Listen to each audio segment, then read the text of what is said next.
Assalamu alaikum wa rahmatullahi wa barakatuh. Welcome to another edition of Health Matters Extra COVID-19. I'm Hawa Solomon. Stay with me for the next hour as we update you on what is happening with COVID-19 and the elderly. So this is definitely a topic of discussion that we need to raise. It's important that what is available to the elderly, how they can get COVID-19, what happens to them during this time, and how we can actively be part of helping them. They are literally meant to be in self-isolation. They're not supposed to even go out to get essential goods. These individuals need to be on lockdown. As we heard, the 2-week extension of the lockdown, let's appreciate and embrace it as something good. I've listened to the Minister of Health a little bit earlier on, and in some way, the curve has flattened even just slightly, which means that alhamdulillah, the lockdown is working if we all play our role. So for now, we introduce you to the IMA slogan. A big thank you to Dr. Diaz and his team, Lieutenant Dr. Diaz and his team from the IMA, a member of the IMA. And today's slogan goes, be a support and stay connected. Be a support and stay connected. Call to check in with family, neighbors and friends. Stay off the internet and news for at least a day. Have groceries dropped off for the elderly. Maybe make a video call to loved ones, and remember to tell someone that you love them. So there you have it. That is the IMA slogan for today, day 15 of the 21 plus 14-day lockdown. So stay connected. Be a support. Hashtag stay connected. Be a support to everyone in the family. Thanks so much to the IMA for that brilliant slogan. And I hope that has helped you in some way. And for today, the one that stands out for me is have groceries dropped off to the elderly. If you're an essential service member, if you're on the road, you're working at a supermarket and you have the ability, you've got a vehicle, do some shopping for the elderly in your area, your loved ones that you know of. Put it out in your community chat. Find out. And just today, one of the admins within the security chat in the area that I live in mentioned to everybody in the community, if you know of elderly, frail, sick individuals in your area that actually needs help, that cannot go out, please connect with them, find out who they are, and be that essential service to them. So today's video, we will play just a snippet of advice to the seniors, advice for the seniors during COVID-19 pandemic. Special thanks to UW Medicine. Older people are at higher risk of getting severe illness from coronavirus, and that's why the health experts recommended self-isolation in every way. Be at home for individuals of 60, and they're even saying 50 and older, especially if they have underlying health and lung conditions. Please take a look at this. We know a lot about viral illnesses these days, much more than we did even a couple of decades ago. But we're still learning about this particular one, and in the meantime, it seems to be a fairly worrisome pandemic. And since it affects older people with illness more severely, the safe thing to do is to self-isolate and take care of yourself at home. Keep your distance from others, including your own family. I know that's difficult because many people in our community are very attached to their children, their grandchildren, their great-grandchildren. But the thing to do these days is to stay connected with them, but on the phone, not in person. I know people get antsy at home. It's okay to walk around the yard or around the block a little bit, but you just want to stay away from groups of people. That's part of self-isolation, is relatively just avoiding contact, staying away from people at least 6 feet or more, regardless of the venue. And why not just get groceries delivered for a couple of months here? Fortunately, that's an option these days. I think for appointments that can be put off comfortably for a couple of months, that's probably a good idea, just to postpone those. And even if you are sick with the symptoms of COVID-19, cough, fever, sneezing, sniffles, those kinds of things, it's probably a good idea to try a virtual visit with your doctor.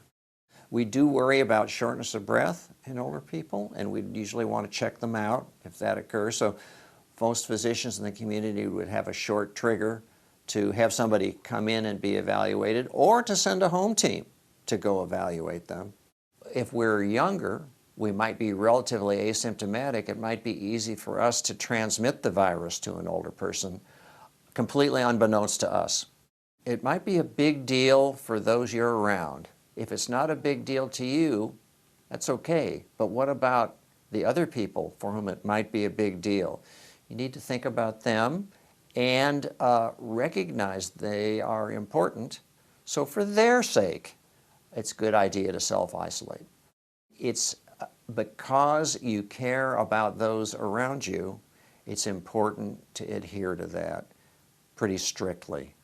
This too will pass, like many things that happen. It is scary. It's okay to be scared and to acknowledge it. That's a good thing to talk about on the phone with family and acknowledge that. But it's also a good time to just count our blessings.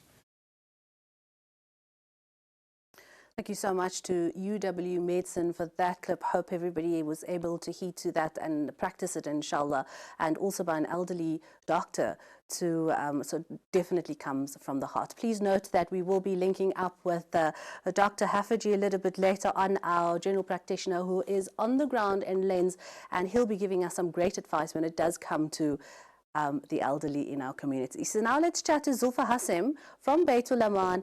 At an old age home in Wynberg. She is the superintendent who is involved on the ground, and let's hear from her how they're taking precautions. Assalamu alaikum to you, Zulfa. Assalamu alaikum wa rahmatullahi wa barakatuh to you, Hawa, and to the viewers. Shukran so much for joining us. And just, coincidentally this morning, our breakfast show as well highlighted the Baitul Aman and the work and how they are coping with COVID-19. But Zulfa, tell us, what are the certain protocols with regards to the elderly and COVID-19 at the moment? Okay. Being a residential facility and a healthcare facility as such, most of our people have underlying conditions, of course, and that makes them a very vulnerable group. The aim is obviously to keep them safe. So with measures to monitor our staff health status became a priority, because we are the people who still leave the premises daily and come back to interact with them. They are, alhamdulillah, as you have mentioned, have ourselves isolated. Even before the lockdowns, we've made a decision when the COVID-19 cases started rising, the case numbers started rising, we have put precautions in place to keep them safe, inshallah. Okay, so let's understand through your experience, do you find that they are cooperative, and what do you do exactly, and what do we need to know in approaching them and their concerns? And at the moment, their concerns is the condition of, and rather their reaction towards COVID-19. What is their reaction? Okay. Well, we are a Trauke Center that is home to mostly Alzheimer's and dementia people, or both. Okay. A lot of them, they are completely oblivious of what is currently happening. There is a handful of residents, those who knows about COVID-19. They know the word coronavirus because they listen to the radio and we share information with them. But their reaction to this mostly is that their world is mostly unchanged. Okay. That the responsibility lies with us, their caregivers, to keep them safe for the Qudrat of Allah. Let's look at how they are being cared for and accommodated during this lockdown. Are there any special requirements during this time? Most, being a residential facility, we also have most of the conveniences needed to take care of them under one roof.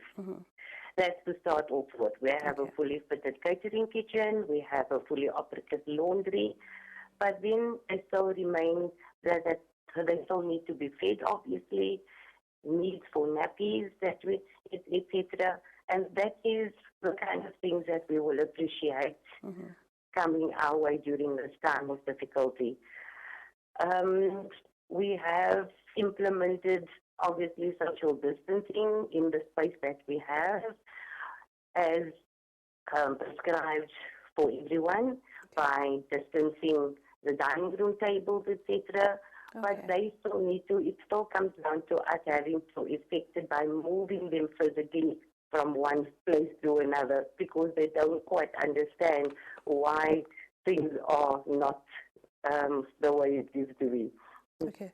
So how do you explain it to them? Because you've mentioned dementia, Alzheimer patients, so it's something that you're going to have to do repeatedly as well. So do you actually explain what's going on in the world sometimes? And this, of course, is a worldly interest at the moment. Is there any knowledge, a reason for them to know what's going on in their condition? Well, because constant communication is obviously important. And for those who do understand, we try and use them in between the others to say, if you know and understand what we told you, if someone comes to sit next to you or someone has a coughing, tell them also if we are not around what to do, or distance yourself from them because you have an understanding of what is happening. Our staff, obviously, they have been briefed. They obviously receive the right information and the education regarding how to protect themselves and the residents. But for the residents, like I mentioned, everything remains very much the same in the world to them. So we are physically moving them to keep them safe. Okay, so what are you saying to the public? How can they help? You've mentioned some items that you guys are in desperate need of. What else is there? Okay, I mentioned the nappies, which is obviously a great need. We use about 150 a day. And with things being the way they are in Cape Town, deliveries obviously things have become difficult for everyone. But the caregiving must all continue. So people who have contacted us, I must say shukran to all of those who have come forward, contacted us, asked us what our needs are. Even if they could just come as far as the gate to deliver, because we are not allowing anybody onto the premises, it is much appreciated.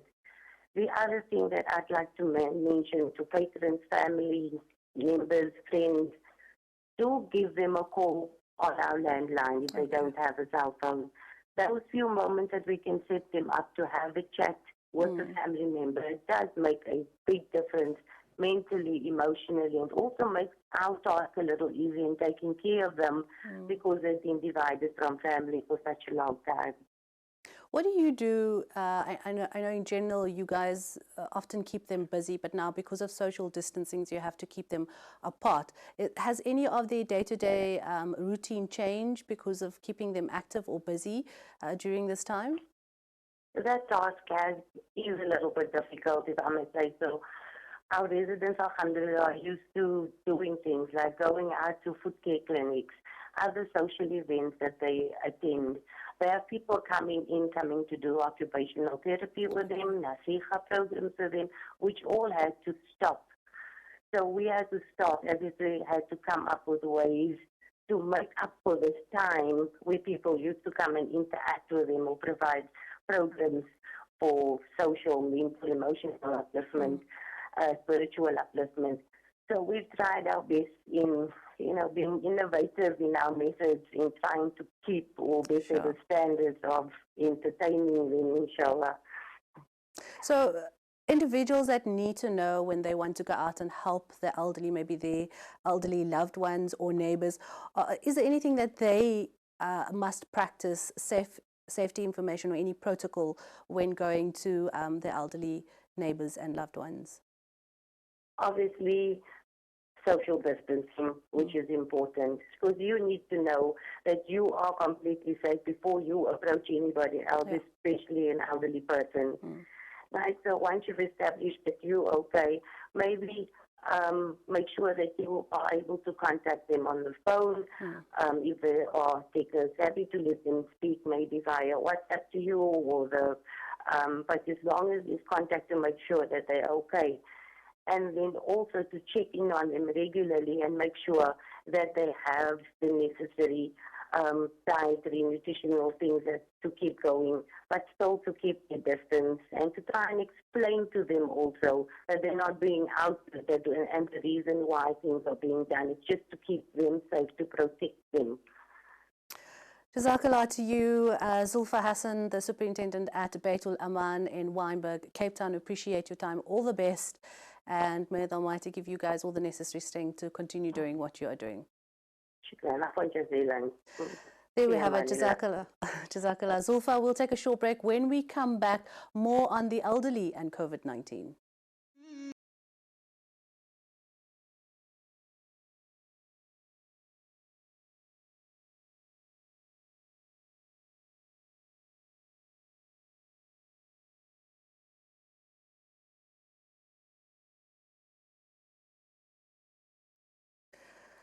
Assalamu alaikum wa rahmatullahi wa barakatuh. Welcome back. This is ITV Network's Health Matters COVID-19 Extra.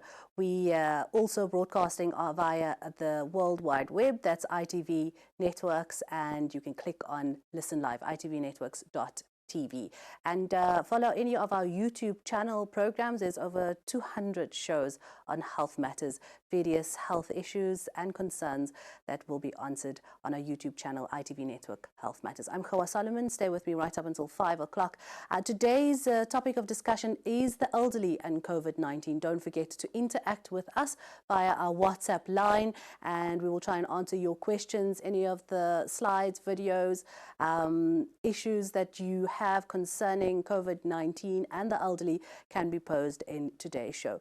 So we welcome our guest online, general practitioner Dr. Yunus Hafaji. He is based in Florida, qualified at Wits, and outside of his practice, he also has many times devoted his self-development, of course, skills in Deen through Tabligh. A big shukran to you, Dr. Yunus, and shukran so much for your time. Assalamu alaikum. Okay, Dr. Yunus, please just describe to us why are older adults and, of course, the people with chronic health conditions most at risk? So basically, older adults and those with chronic conditions have a lower immune system, So the immune system is not as strong to cope with added onslaughts onto their physical body.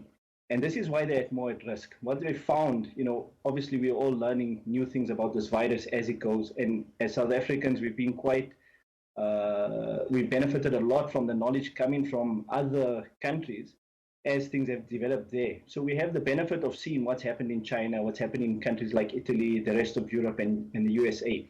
And what they've noticed is that those who are most at risk for this virus are those who have comorbid conditions. We've seen in South Africa already the current death rate. Majority of the cases are of people who are elderly, over 60 years old, and those who already had comorbid conditions. By comorbid conditions, we mean things like hypertension, diabetes, any other illness that could just lower the immune system of that person and cause him to become more vulnerable to this virus. Okay, let's talk about advice and experience, approaching the elderly. There has been, elderly that has been fully recovered, in fact, from COVID-19. Please explain this. Yes, so we've seen cases even of, I think one lady in Italy was over 100 years old, and she was also able to fight off the virus. Basically, the way a virus works is that it needs our own bodies to produce more of the virus, and our own body's immune system fights off that virus within the body. This happens for a lot of people every year with other viruses, simpler viruses like the flu and the common cold. And even though a person might be elderly, it doesn't mean that they don't have the immunity to fight off the virus. Most older people who are generally quite healthy, who have strong immune systems, who take care of themselves, have a stronger chance of fighting off the virus. So it's not impossible that somebody who is elderly and gets the virus, it's not impossible that they can't recover from it. There's been many cases of elderly recovery. So you're saying that the immune system is just more stronger than others with, in the same age category and with comorbid diseases, conditions? Yes, generally that is the case. If you look at some of the younger people who have passed away, also you might have somebody who's in their 40s, they have comorbid conditions, they have a weaker immune system, and then they struggle to fight off the virus. They get to have, they end up also hospitalized. So just being younger doesn't mean that grants him some safety. What's more important is that a person has quite a strong immune system and they are generally quite healthy so that they can try and fight off not only this virus, but any virus that could affect them. So just explain the history of that possible elderly individual who has fought off COVID-19. Is it because of lifestyle, their diet, supplements? What is it? Their age, their DNA? So she was quite a healthy elderly lady. I think she was about 101 years old. I didn't know the details of the case, but she was hospitalized. She didn't end up on a ventilator, and then she was able to, through supportive care, as we're hearing again and again, when it comes to a virus, you can't treat it with antibiotics, So most of the treatment that doctors will give is supportive. If you have a fever, they'll treat the symptoms, they'll treat the fever. If you're struggling to breathe, they might give you oxygen either by way of oxygen tanks or maybe through a ventilator. And then just supporting the body while the body fights off the virus. So alhamdulillah, she was able to fight off the virus. And I'm sure there were many other cases of elderly people being able to fight off the virus, And we think that most likely it is due to a stronger immune system. But there are other cases of people, I'm sure, who were able to fight it off despite, having comorbid illnesses. We don't want to make anybody lose any hope and feel that if they get it, they'll be in major danger. We want to protect the elderly, prevent them from getting it. But if they do get it, there is a chance that they can fight it off. Okay, so specialists are advising those now, and they've changed the criteria for those having to go have themselves tested. It's now 2 or more flu-like symptoms. If you have those symptoms, you have to go and have yourself tested. Is there anything we need to know when taking an elderly family member to have themselves tested? So generally with the elderly, we want to practice social isolation, cocooning, if it were, that a person that is kept at home, even though they may be healthy, we want to prevent them from contact with the outside world. Naturally, there will be people sometimes in the house who are exposed to the outside world. When they come into the house, they have a risk of, transferring a virus to the people at home. So if we notice that any of the people at home start to develop symptoms, despite them being isolated at home, then they should be tested according to the current guidelines. And when we're taking them through, we want to make sure that we maintain that social distance from other people, because it might be possible that they are negative, and now we don't want to, in taking them out of the house and taking them for a test, we don't want to put them at risk of still getting the virus. So we would make sure that, there's obviously not too many passengers in the vehicle. There's many drive-through centers now so that the elderly person doesn't have to leave the vehicle at all. Just from the car, the test can be done, and immediately they can return home to their safe zone. So just explain the testing. We did a show on testing, and it was quite, explanative. Let's understand the COVID-19 test. Will the elderly find any difficulty during this procedure? No, there shouldn't be any difficulty at all. Actually, as most of our viewers probably know, the test is a swab test, which means they use a cotton wool bud to take a sample from the back of the nose and from the back of the throat. So there's no needles involved at all. It's slightly uncomfortable, but it's not painful. And so there shouldn't be any difficulty for our elderly to cope with the test. Okay, so we've got an interesting little video to help the elderly at home keep fit and exercise, and we'll ask you, Dr. Haffajee, more on that, but please take a look at this.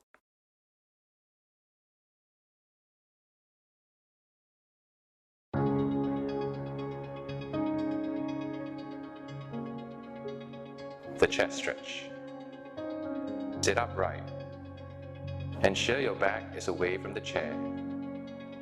Relax your shoulders, pulling them back and down. Extend your arms out to the side, such that they are not too close to your body.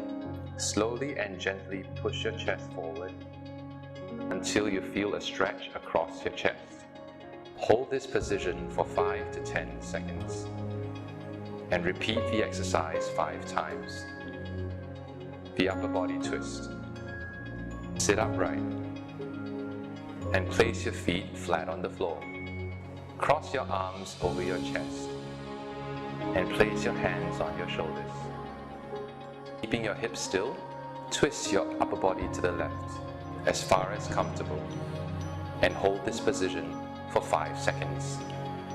Repeat this for the right side and do this stretch 5 times on each side.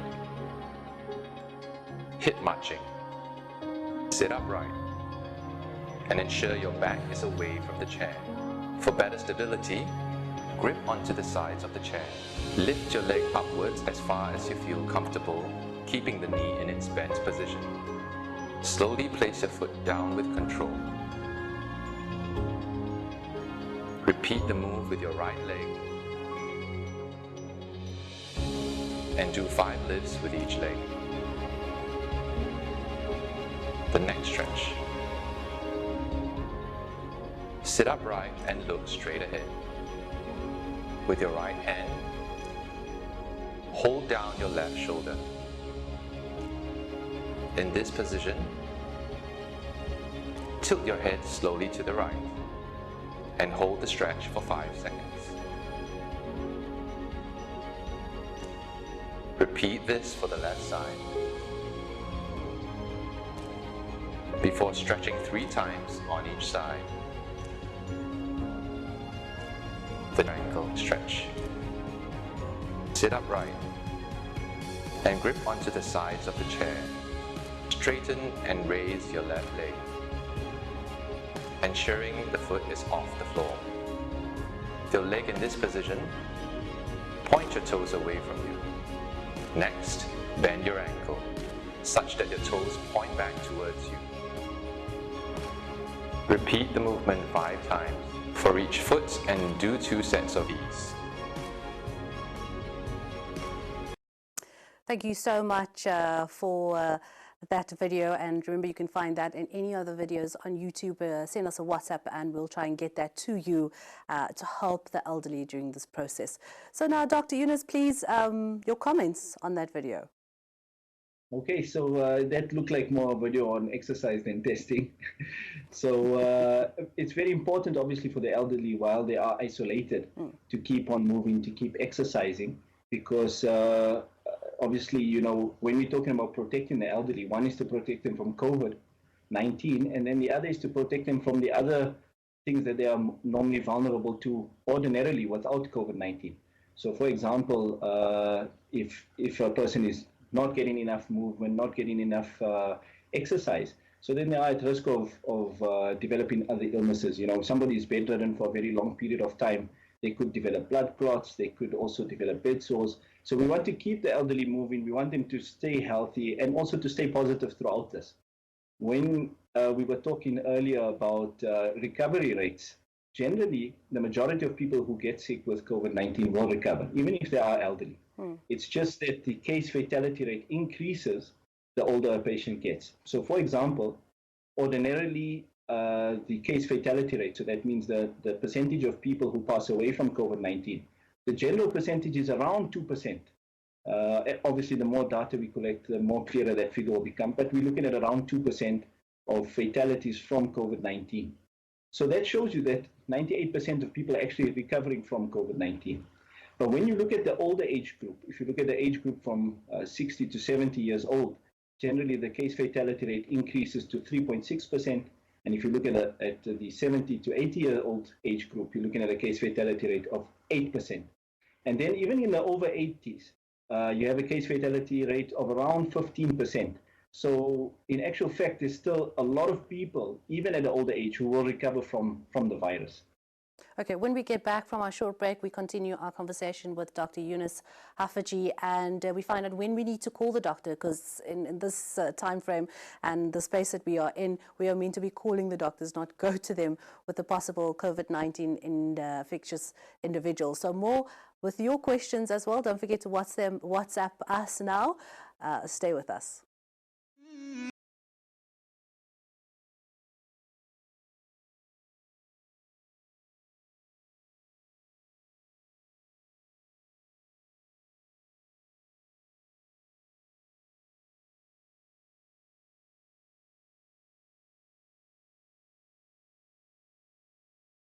Assalamu alaikum and welcome back. We have Dr. Yunus Haffajee online with us discussing the elderly and how we need to protect them during this COVID-19 time. Welcome back, Dr. Yunus. Jazakallah. All right, so let's just look at, I mean, you do a lot of community work, you're on the ground. Let's talk about some of the challenges you see when you are involved in the community when it comes to the elderly.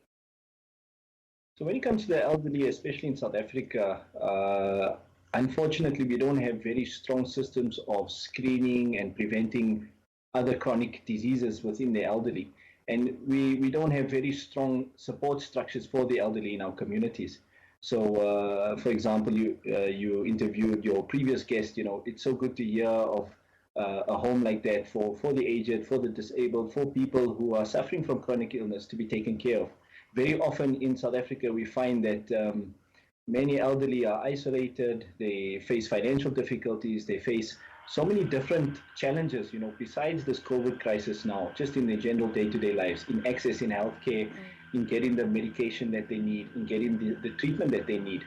And obviously, elderly also, in certain cases, face difficulties of mobility, unable to be transported, to a doctor or clinic to get the healthcare that's necessary. So these are the type of things we see in general in South Africa. And then obviously this becomes compounded in a COVID-19 crisis.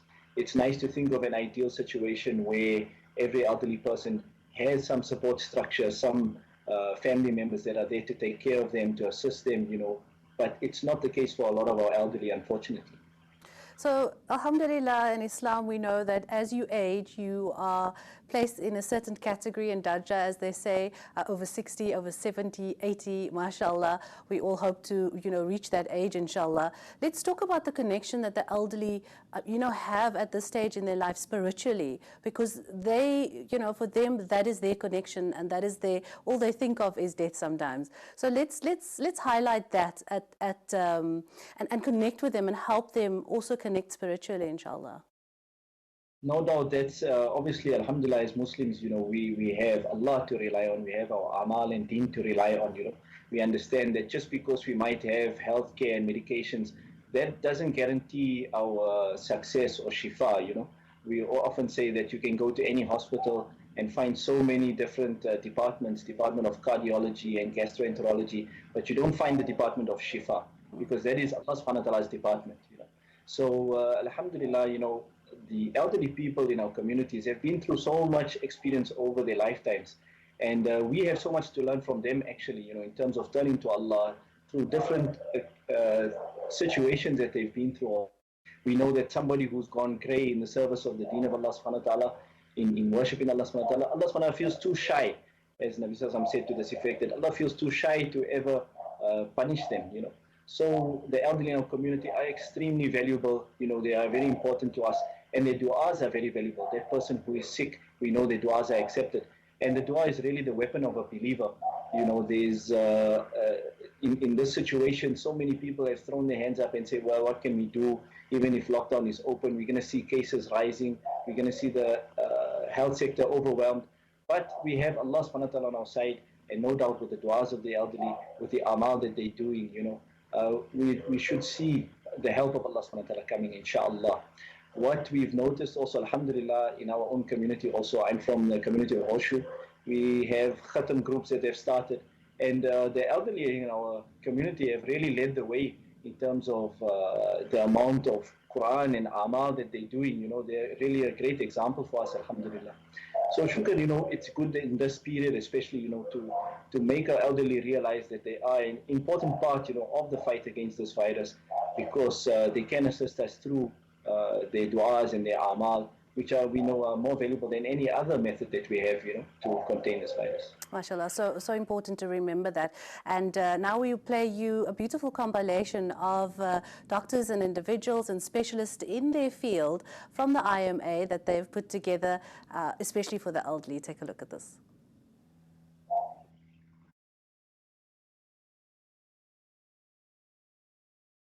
Assalamu alaikum wa rahmatullahi wa barakatuh. We have now all been confronted with this Corona-19 virus. We are fortunate in having a national leader who earlier acted in the correct manner, declared a state of disaster for the nation, and subsequently brought us to a state of lockdown.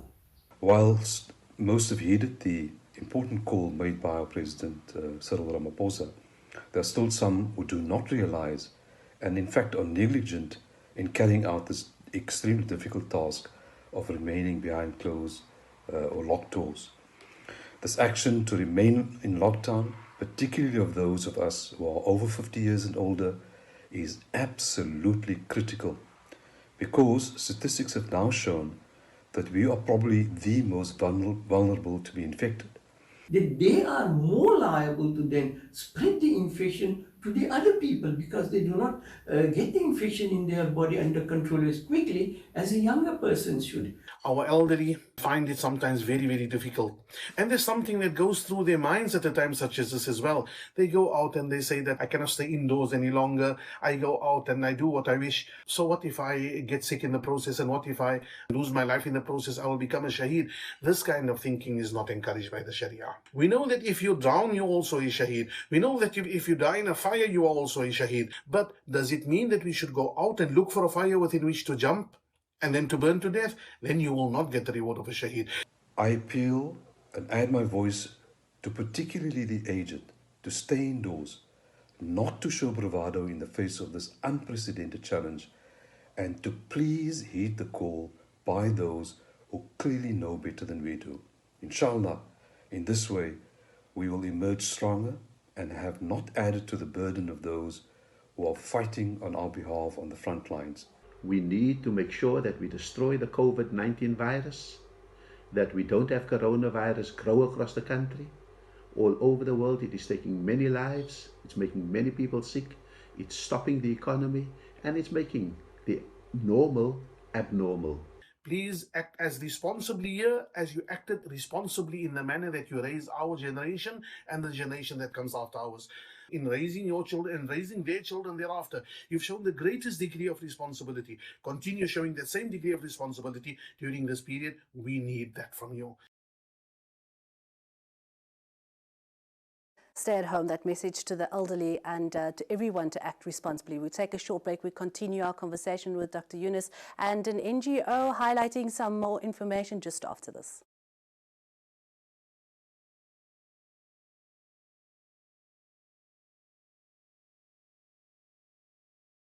We're not going for an ad break. Let's now connect with our next guest, and that is from an organization called Lavender 6 Feed. Very good day to you. Welcome to Health Matters.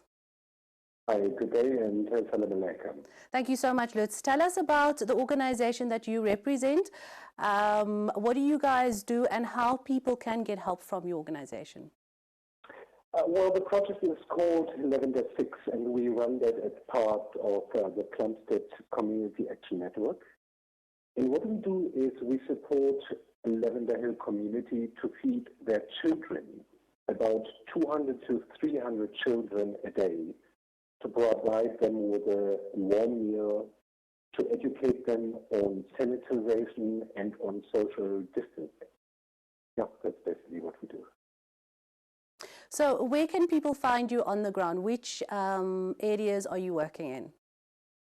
So we are working from Plumstead in Cape Town, okay, and we have partnered with Lavender Hill, which is about 10 to 15 minutes out of it.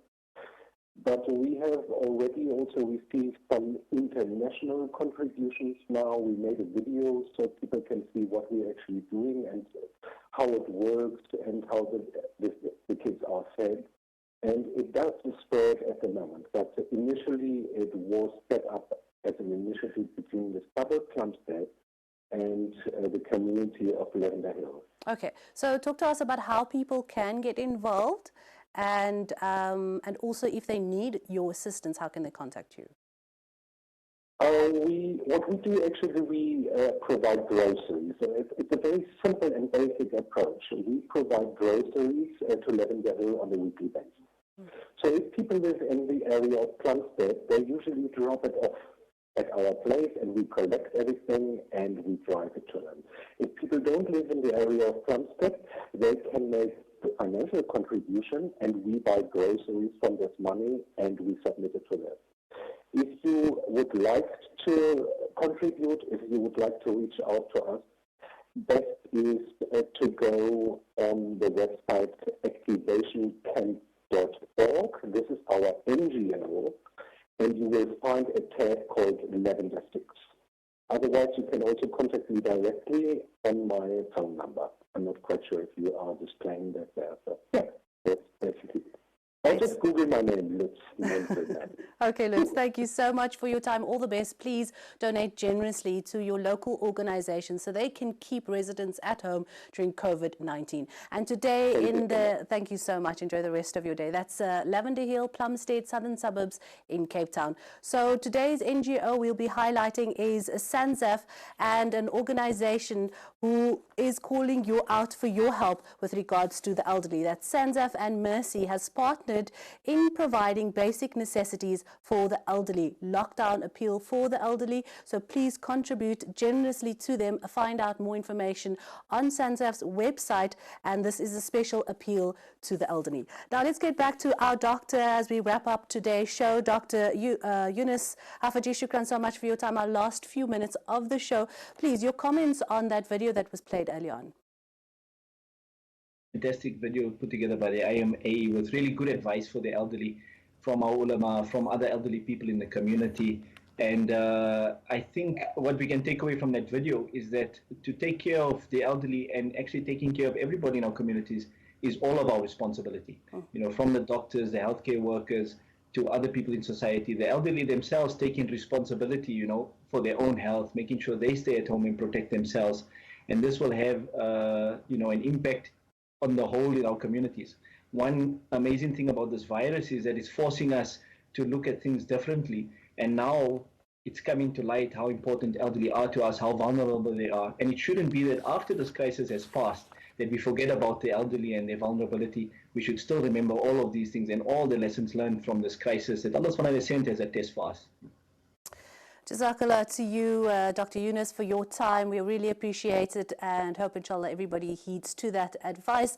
Today's message, again, stay at home. And to those that are able to help the elderly, please do lend a hand and support those various organizations.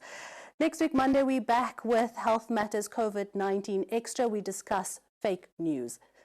Now for our news bulletin. After that, stay with ITV as we connect you with the latest COVID-19 information. Wassalamu alaikum and goodbye for now.